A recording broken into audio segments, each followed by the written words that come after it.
Welcome to Transforming Work with Sophie Wade, exploring the future of work. Find out what's going on, disruptions, evolutions, opportunities, challenges, and interventions in our multi-generational distributed organizations. With a new tech and talent focus, discover what you need to know to stay upskilled and relevant and ensure your business keeps its competitive edge. Sophie investigates the promise and reality of the future of work now and as we look ahead. She interviews people who are changing work experiences and practices and shares how we can each transition smoothly and successfully to effective and more productive new ways of working. Hi, this episode is about better understanding the origins and evolution of our new work landscape, why we are incorporating remote working or telecommuting and teleworking as it was called 20 and even 12 years ago when I started in this space. As we absorb and adapt at our different paces in our different situations, it's helpful to understand the bigger picture, why we are here. The pandemic catalyzed, not caused, these conditions. The early business cases that resonated focused primarily on rationalizing space, particularly reducing real estate costs and optimizing office utilization. Additionally, wasted commuting time and fewer office-based distractions were key reasons, backed by data, with decreased emissions touted as beneficial and lower transportation costs for employees. More recently, reasons also encompassed flexibility for working families and business operations, as well as talent attraction, engagement, and retention needs. Meantime, billions have been invested by hardware, software, communications, and content companies, developing, testing, rolling out, empowering, and loading up smaller, smarter mobile computers, laptops, and then phones. The aim has always been to achieve more choices, more flexibility and freedom. So hybrid and fully remote models are far from unintended consequences or entitled demands from young workers. These have been a logical, data-supported progression for businesses seeking to optimize operations and outcomes, which now necessarily includes more emphasis on talent. And that is why I'm delighted to be speaking to one of the veterans in this field, Kate Lister, President of Global Workplace Analytics. For nearly 2 decades, Kate has been helping employers understand the benefits of remote working options, persuading them with logic, rationale, and data, and then helping them develop, deploy, and measure the results of remote and hybrid workplace strategies. Hi, Kate. How are you? I'm great. Good to see you.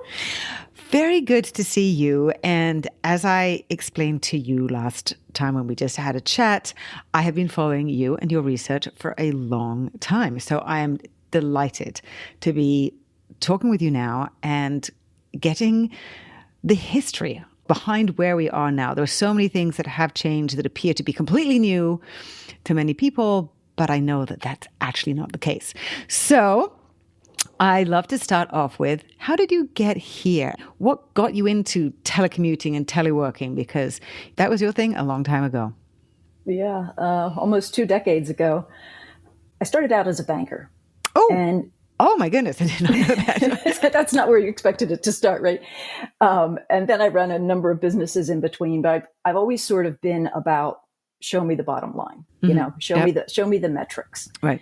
And I sold a business and thought I was retired, but then the recession came and wiped out half of my retirement.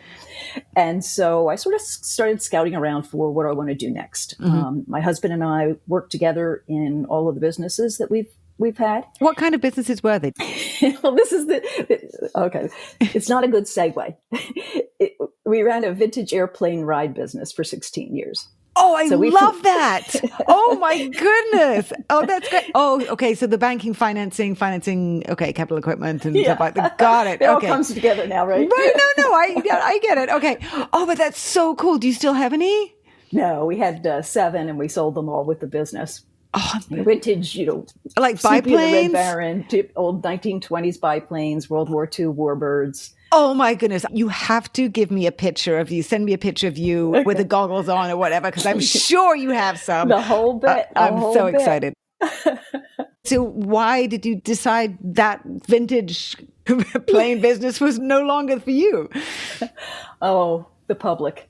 Oh, okay. So the recession was coming. All right. Well, the recession was coming. Of course, we didn't know that. Oh, right. But I mean, Okay. we were actually intending to sell the business right before September 11.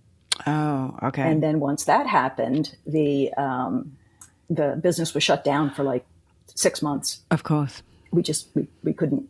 We're close enough to San Diego that we couldn't fly the airspace.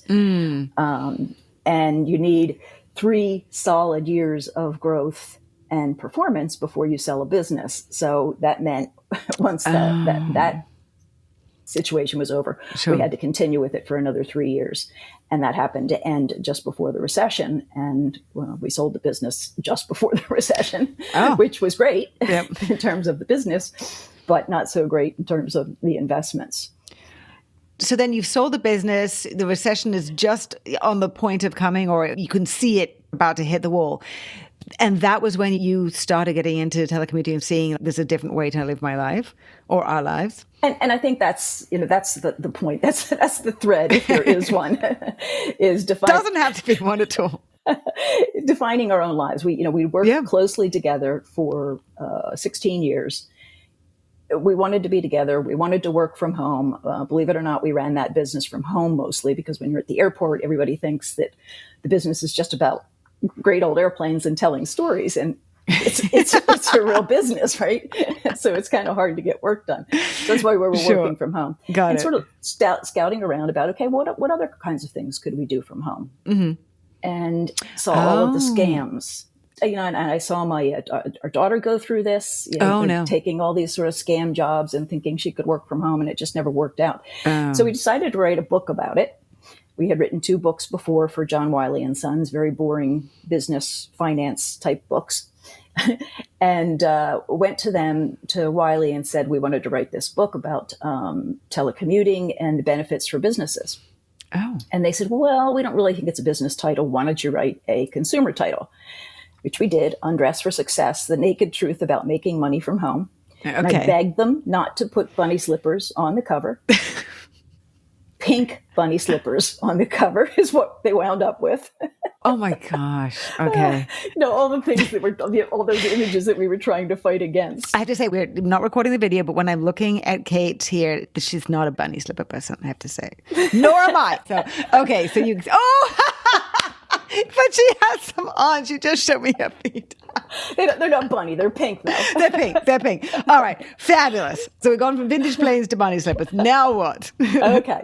So it was in doing all the research for that book that I saw nobody had really made the business case. I come from a CEO point of view, talking to businesses in banking, thinking about the bottom line and all of that. And nobody had really made that business case. It was attracting and retaining talent. It was at the time sustainability, a lot of different reasons, but not quantifying it. 2008, 2007 at this point, when you're writing, or right in the recession right now?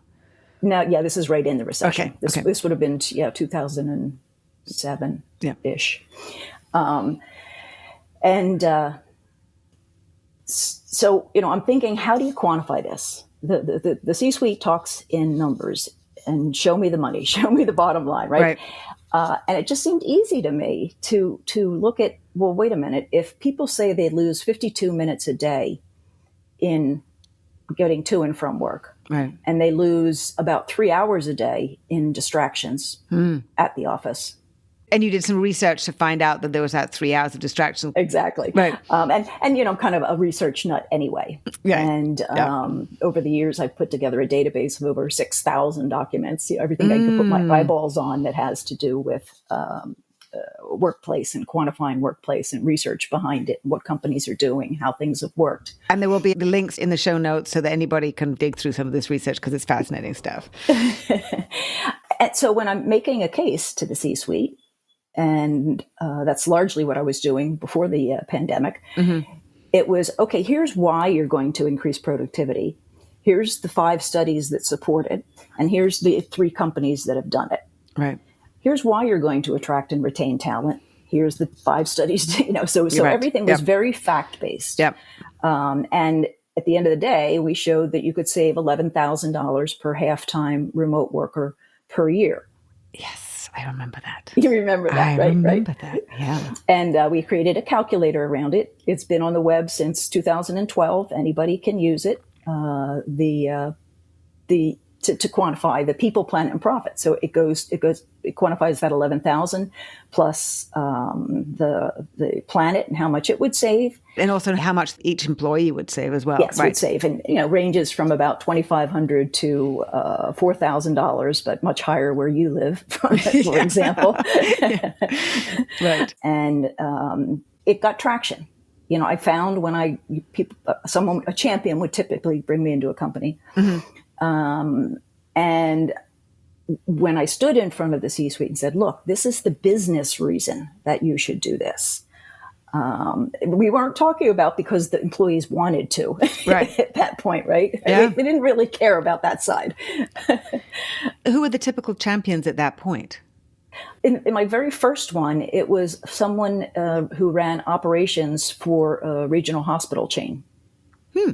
Hospital chain, interesting. Well, they have a lot of office workers in hospitals. Right. And they were desperately running out of space.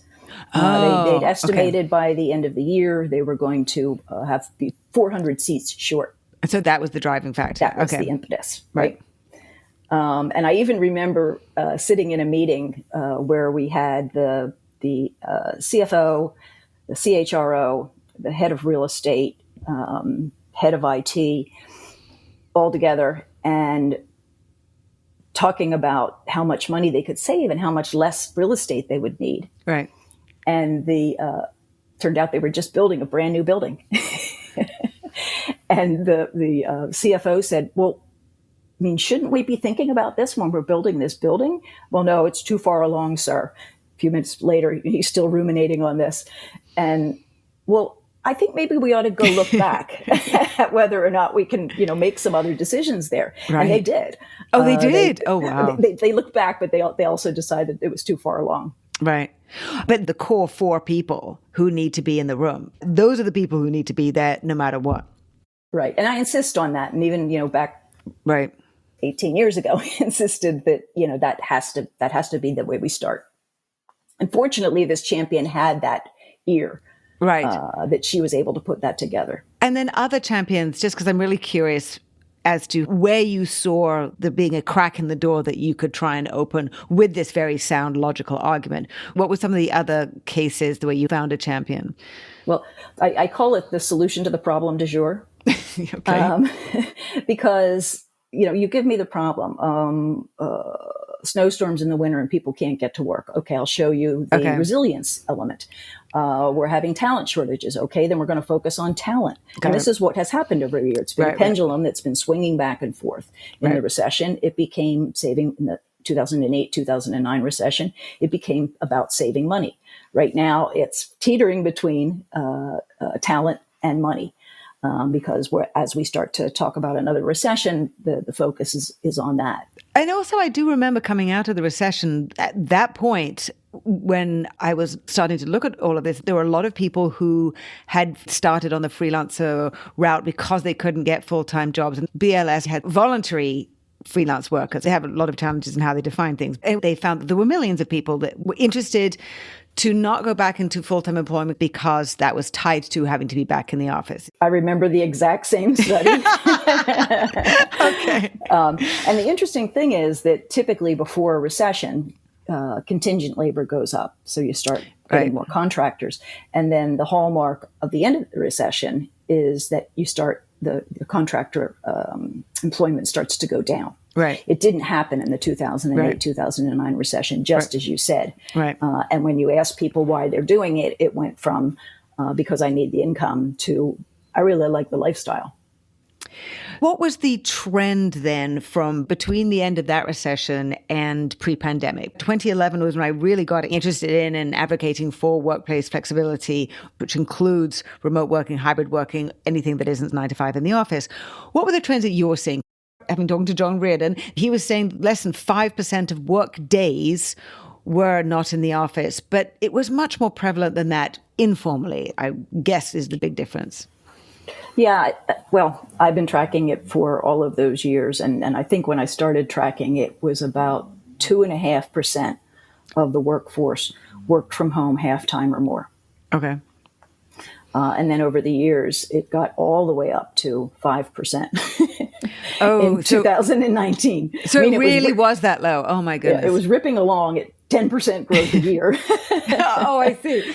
I did feel there were many more people who had some flexibility. Maybe they were not working from home. So maybe that's the confusion in my mind. They had some flexibility. They could go and pick up the kids or be home for some issue that was going on at home. So it was flexibility much more than teleworking, because you were very much advocating for teleworking specifically. No, I think you were right the first time. They were teleworking, but they weren't calling it that. The data that comes from Census is based on the question during the survey week, where did you spend the majority of your time? So that's where we get the half-time or more. We didn't have any other measures. And I talked to some people at Census early on, and a guy told me it's kind of like a statistical Vietnam. Information goes in, but we can't get out.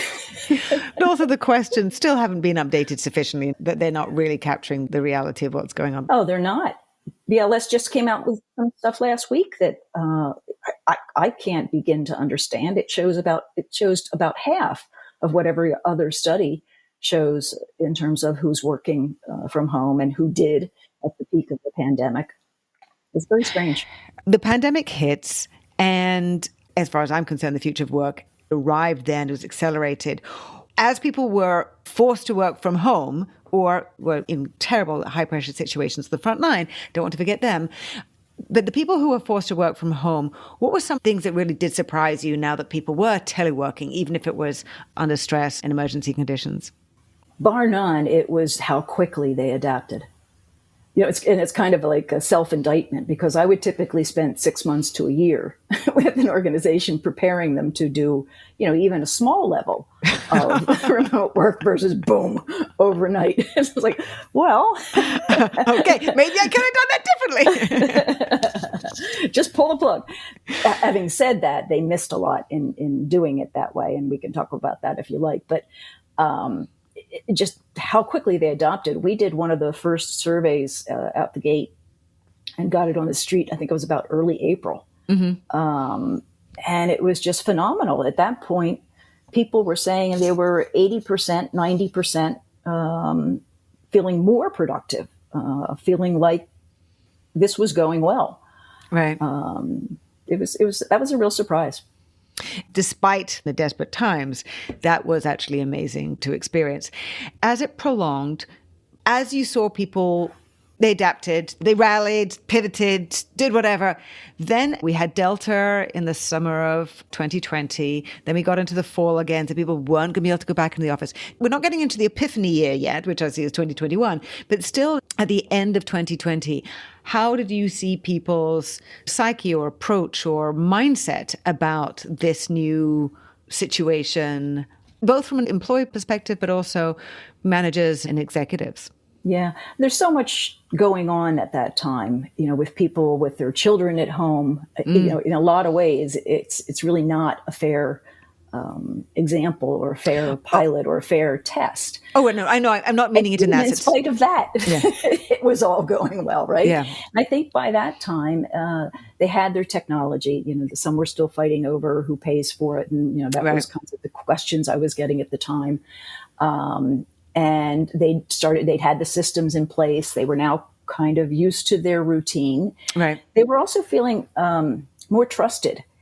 So we saw a lot more communication from the C-suite. We saw the CEO sitting in his or her armchair at home with the dog walking past, and we became more human. And all of those squares on the screen, we were the same size. It was much more egalitarian. And the people who didn't have a voice in the room, either because they were afraid to speak up or because they were shy or because they were introverts who think more slowly or, whatever the reason, now had a channel. They could be using chat and we can raise our hands because, some people don't like to interrupt conversations. They're just not good at that. And so it was invigorating, I think, for people, and especially for the people who were working from home before. Sure. Yeah. Because now they felt like, oh, now we're all in the same boat. Right. And we started thinking more about those kinds of things.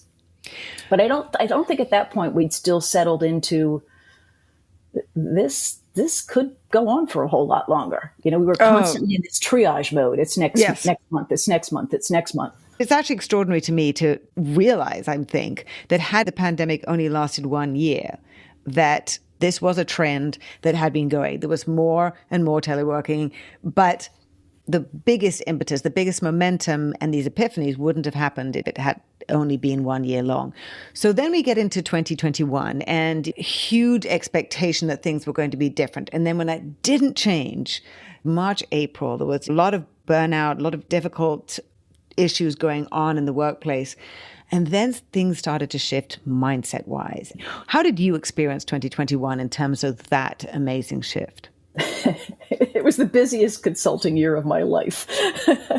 I'll bet. Because everybody's trying to get their return to office strategies. Meanwhile, they're putting up the plexiglass. They're moving the chairs apart. They're doing all of those sanitation things and trying to devise, how they were going to bring people back. And really, really eager to bring people back.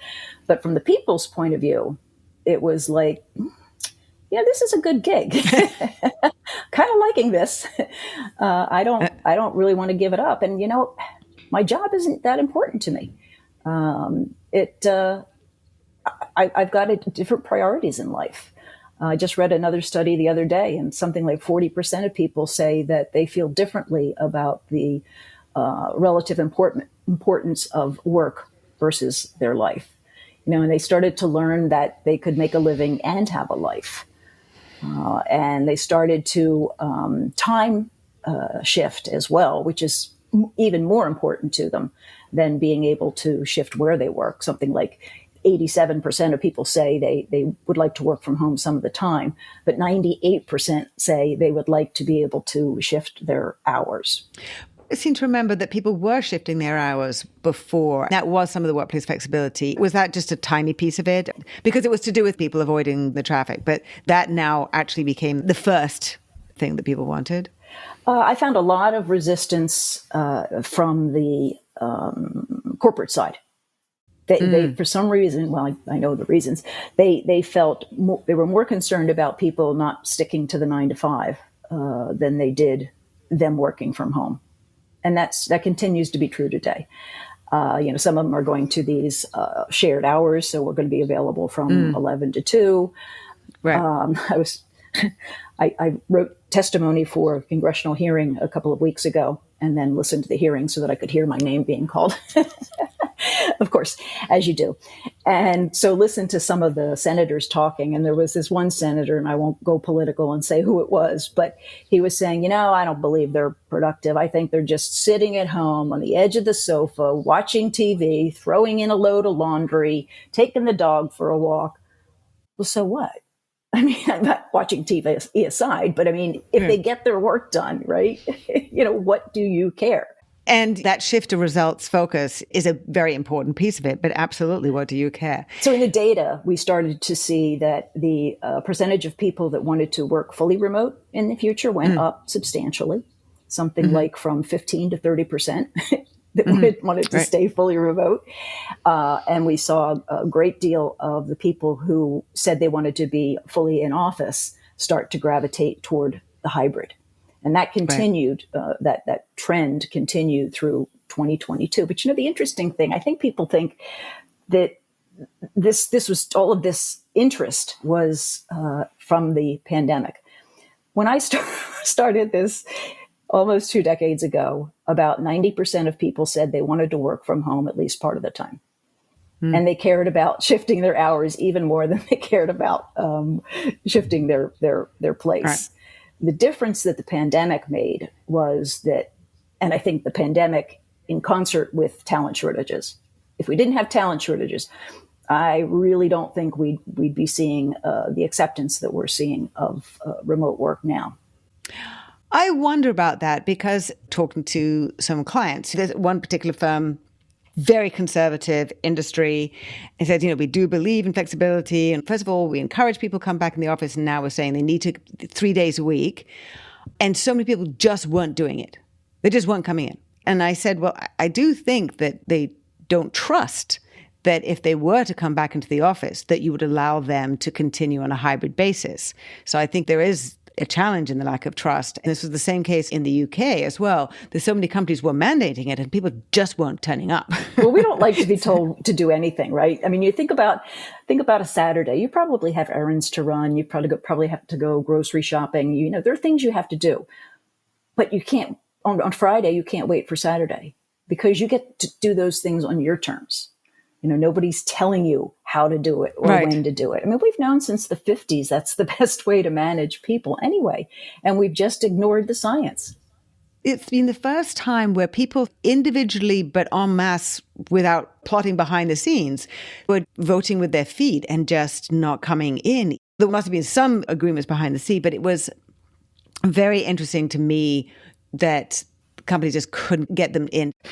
Okay, so we're getting through 2021. We're seeing this shift.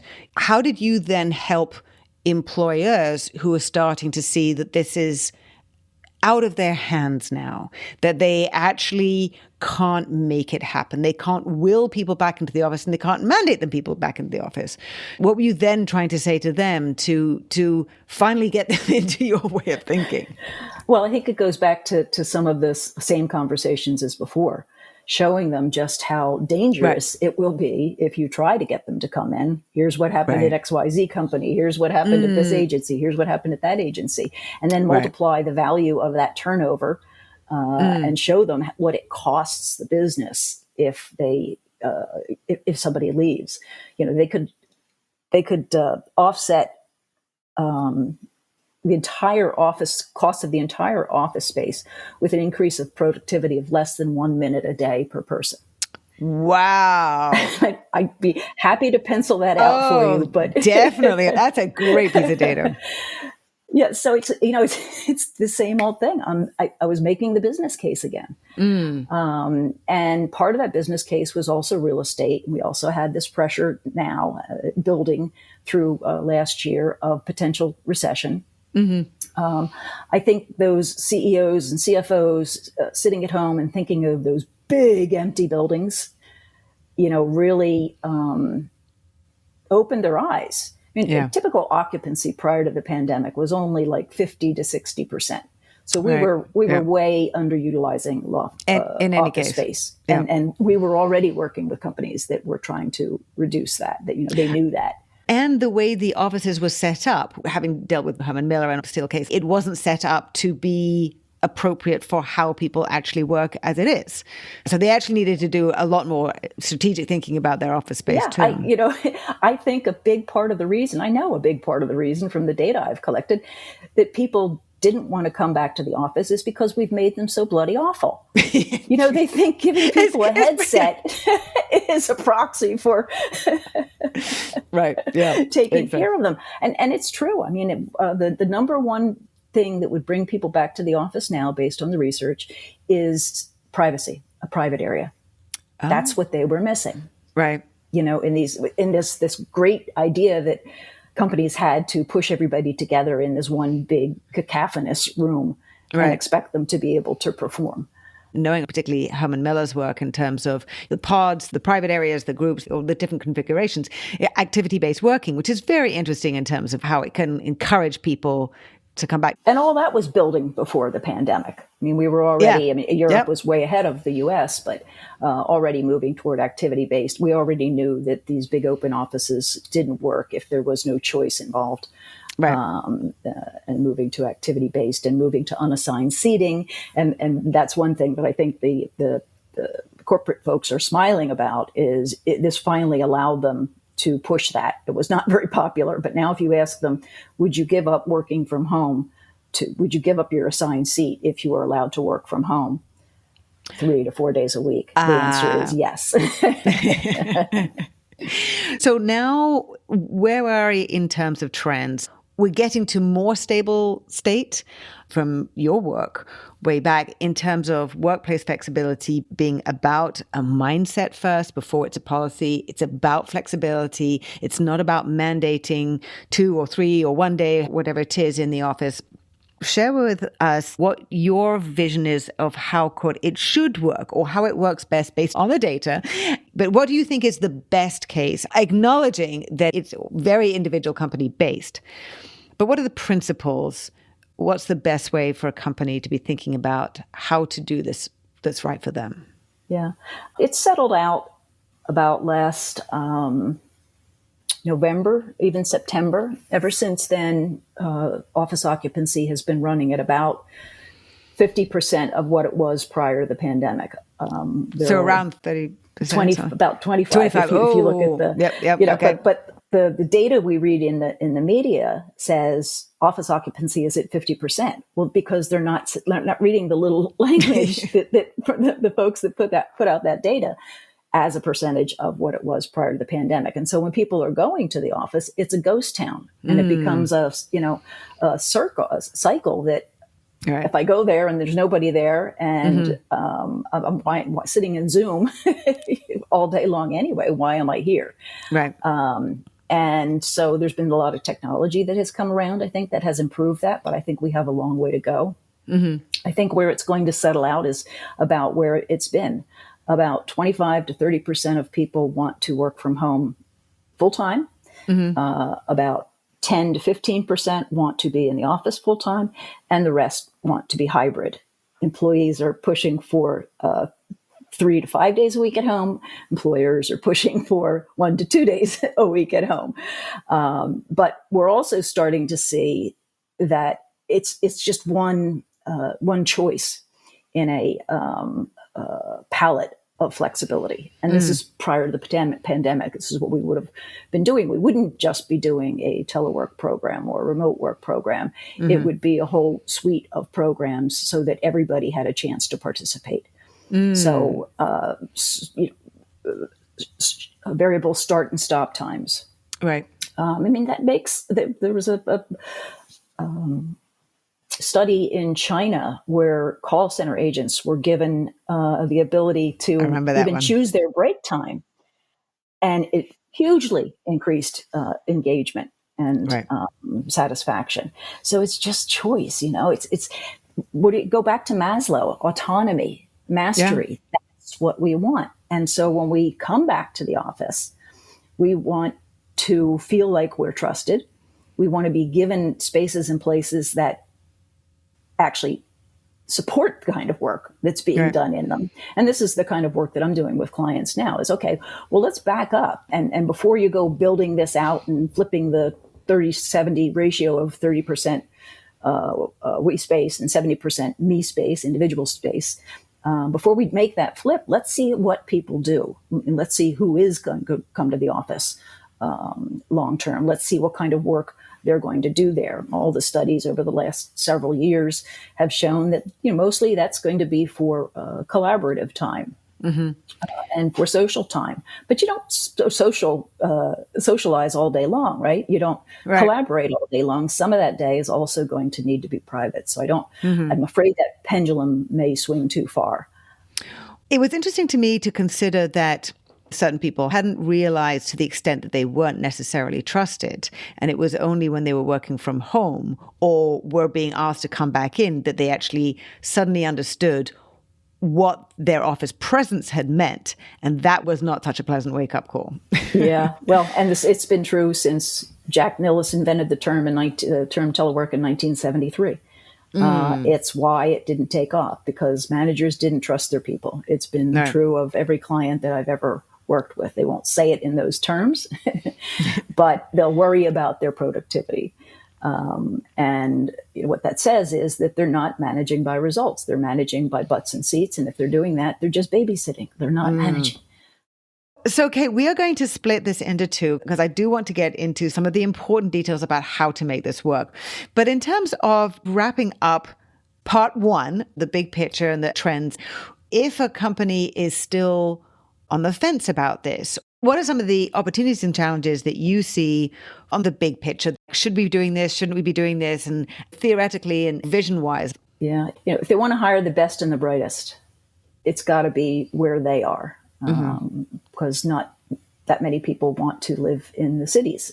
And, that's kind of the argument that is getting the most traction now, because in fact, they've hired some great people during the pandemic. And that's, I saw kind of an aha moment with a number of companies there where they realized, man, we haven't been able to fill that position forever. And now the world has opened up to them. They're just not going to be able to compete for talent in the future. They're not going to have the level of engagement that they need to be successful. They're not going to have the kind of trust that they need to support innovation. They're not going to get the most out of collaboration. Whether we're 9 floors, 9 miles, or 9 time zones away, we're already working remotely, and we were before the pandemic. So anything that a company can do to double down on supporting remote work or hybrid work is going to benefit them no matter what their policy is going forward. And that's a beautiful way to end part 1. Thank you so much, Kate, for sharing all that you have in this part 1 of remote teleworking, where we've been and where we've got to from the big picture side of things. And I look forward to starting up part 2 soon. Me too. Great to talk to you. Thank you again so much to Kate Lister, President of Global Workplace Analytics. This episode was part 1 of 2 parts, benefiting from Kate's rare knowledge and years of experience and data working in this space. After explaining the why, come back next week to benefit from her getting granular about the how of successfully integrating remote working options. You can follow Kate on LinkedIn and on Twitter at Future Workforce, as well as find out more about her company by going to globalworkplaceanalytics.com. Immediate action tip.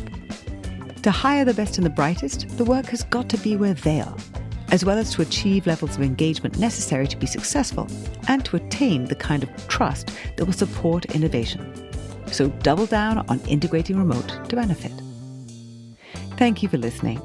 My new book, Empathy Works, The Key to Competitive Advantage in the New Era of Work, explains much more about the new world of work and the environment we are adapting for, why, and the consequences of not proactively moving forward and embracing new work arrangements that will benefit your business and workforce in many ways.